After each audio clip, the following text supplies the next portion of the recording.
One aspect of the conflict, by the way, that I will never, ever countenance is that we drafted the lowest income level of America, and the highest income level found a doctor that would say they had a bone spur. That is wrong. That is wrong. If we are going to ask every American to serve, every American should serve. While Mccain didn't mention any names, anyone paying any sort of attention knows that he is talking about President Donald Trump, who received 5 deferments during the Vietnam War, including one for, you guessed it, bone spurs. Trump, despite being in generally good health at the time, received a diagnosis of bone spurs, which gave him a draft status that kept him out of the war. In an interview with the New York Times about the deferment, Trump was unable to remember the name of the doctor who had diagnosed him, but noted, "I had a doctor that gave me a letter, a very strong letter on the heels." He added that the problem was temporary and minor.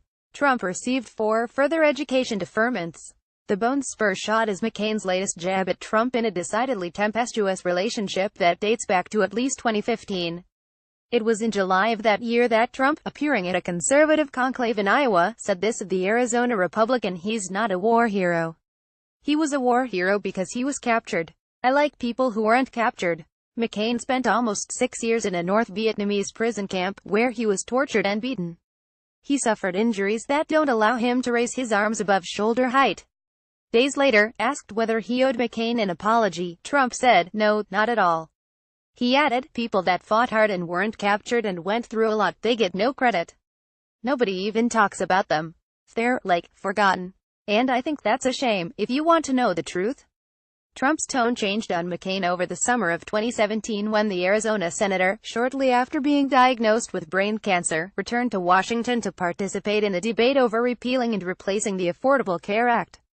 "So great that John McCain is coming back to vote," Trump tweeted. "Brave American hero, thank you, John." That praise was short-lived, however, as McCain wound up casting the deciding vote against the Trump Act repeal and replace plan. John McCain never had any intention of voting for this bill, which his governor loves, Trump tweeted in the wake of that vote. He campaigned on repeal replace. "Let Arizona down," he added. "Democrats are laughingly saying that McCain had a moment of courage.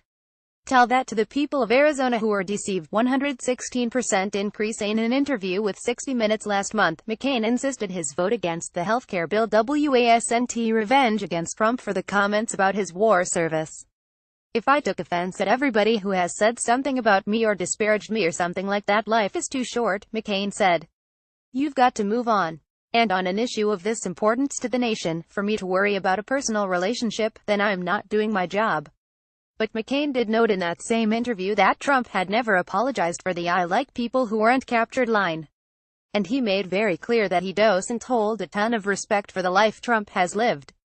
Here's the key quote: "He is in the business of making money, and he has been successful both in television as well as Miss America and others. I was raised in the concept and belief that duty, honor, country is the lodestar for behavior that we have to exhibit every single day." Trump actually used to own the Miss Universe organization. McCain can say what he wants about how his decisions regarding Trump are entirely unaffected by what Trump has said about him or the differences between the two paths the two men have taken in their lives. But it's clear there's not love lost between the two men.